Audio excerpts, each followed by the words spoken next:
Ever wonder why most sport dietitians pull iron aside as being the nutrient of focus when it comes to performance nutrition? Let's talk about it. I'm Rachel Fine, registered dietitian nutritionist and founder of To The Point Nutrition. A dancer's performance is a direct result of hard work and motivation. So where does food fit into this?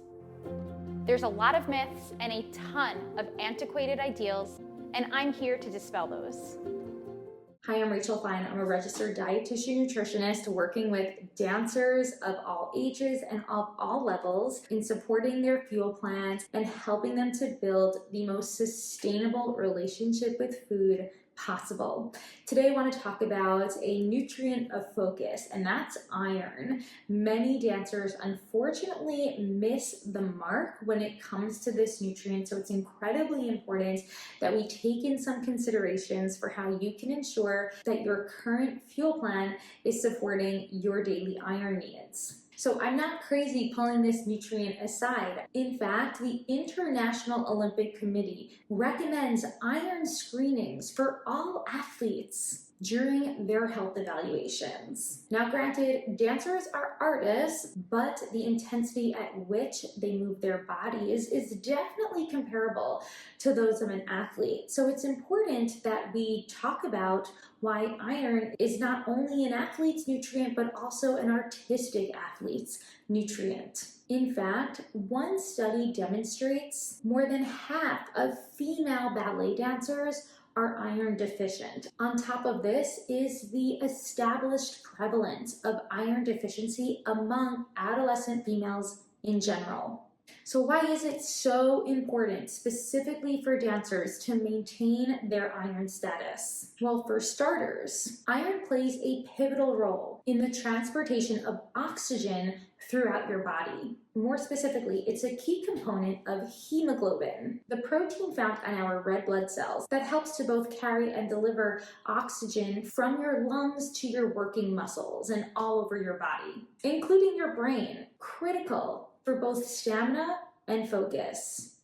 But why is it so difficult for dancers specifically to maintain their iron status? Well, let's talk a little bit about the risk of deficiency. For starters, restrictive dieting and disordered eating can leave dancers with little variety within their meal plans. The same holds true for some dancers who might experience food allergies and food intolerances. An example would be gluten-free diets for those with celiac disease. I also see this risk of deficiency skyrocket for my dancers who are trying to abide by those restrictive food rules, particularly those clean eating lifestyles that often encourage the limitation or complete avoidance of many processed foods. Another population at risk could be my plant-based dancers. And that's because in comparison to animal-based iron-rich foods like meat, poultry, and eggs, the iron that's found in plant-based proteins is a form of iron, we call it non-heme iron,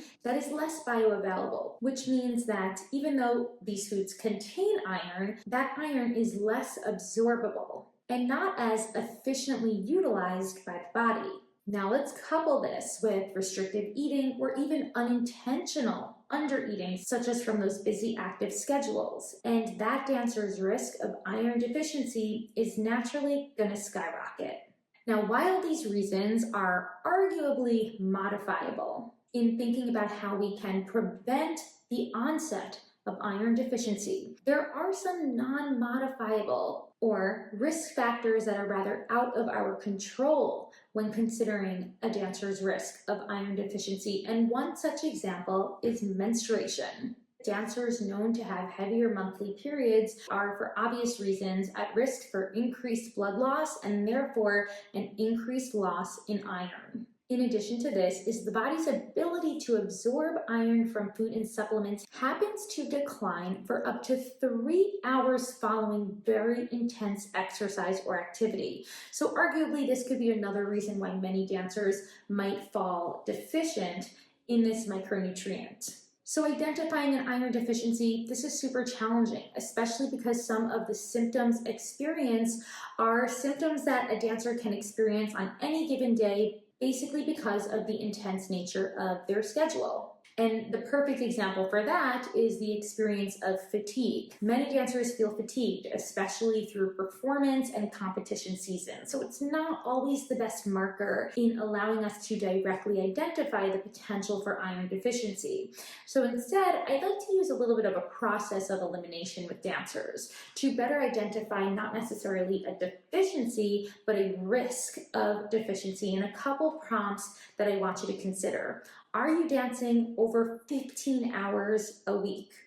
Do you experience very heavy periods? Does your schedule inhibit you from eating sufficiently throughout the day? How do we define nutritional adequacy? That goes beyond this video, but I encourage you to either reach out to myself or another registered dietitian. If you do need support in identifying that, you can also access many more tools on my blog, dancenutrition.com, to better help identify nutritional adequacy. But generally, you want to make sure you're having meals and snacks every few hours to support an intense dance schedule. Also, as I mentioned earlier, are you a vegetarian or a vegan dancer? This is going to increase your risk. Do you struggle with disordered eating? Going back to that limitation on the amount and variety of food that you're getting in. It's important to know that dancers with sufficient iron levels, they can get through long rehearsal days, they can get through long performances without necessarily feeling like they're hitting the wall, or sometimes we call this bunking out. Severe iron deficiency, this can even lead to a condition called anemia. Dancers might experience a lot of dizziness, lightheadedness, and overall a decrease in performance capabilities. So I can't stress this enough. If you feel that you might be at risk because of any of these factors, I encourage you to not only reach out to a medical doctor, but also consider reaching out to a registered dietitian like myself so we can evaluate your current meal plan, evaluate your relationship with food, and ensure that you're accessing that abundance and variety of foods within your day, which really leads me into that food first approach, encouraging a proactive effort in getting in a variety of these foods that are rich in iron within your meals and snacks. Protein-rich foods, particularly those animal-based proteins, chicken, turkey, beef, eggs, dairy products. These are going to be great sources of that more absorbable heme iron. Plant-based sources, these are great too. Just make sure you're gaining an abundance and variety of them, because remember that less absorbable non-heme iron, it's still there, it's still apparent, and our bodies can still utilize it. We just want to make sure we're getting a bit more of it. And some great sources here are legumes, lentils, beans, seeds, and nuts, in addition to leafy greens. And just a little nutrition fact, vitamin C is known to increase that absorptive ability of non-heme plant-based iron. So I encourage you to pair some of these foods with vitamin C containing foods. For example, squeeze some lemon over your sauteed greens, or enjoy a tomato-based sauce with a lentil bolognese. That's one of my more recent favorite recipes to enjoy with pasta. And the addition of tomatoes, which are rich in vitamin C, will help in the absorption of that iron.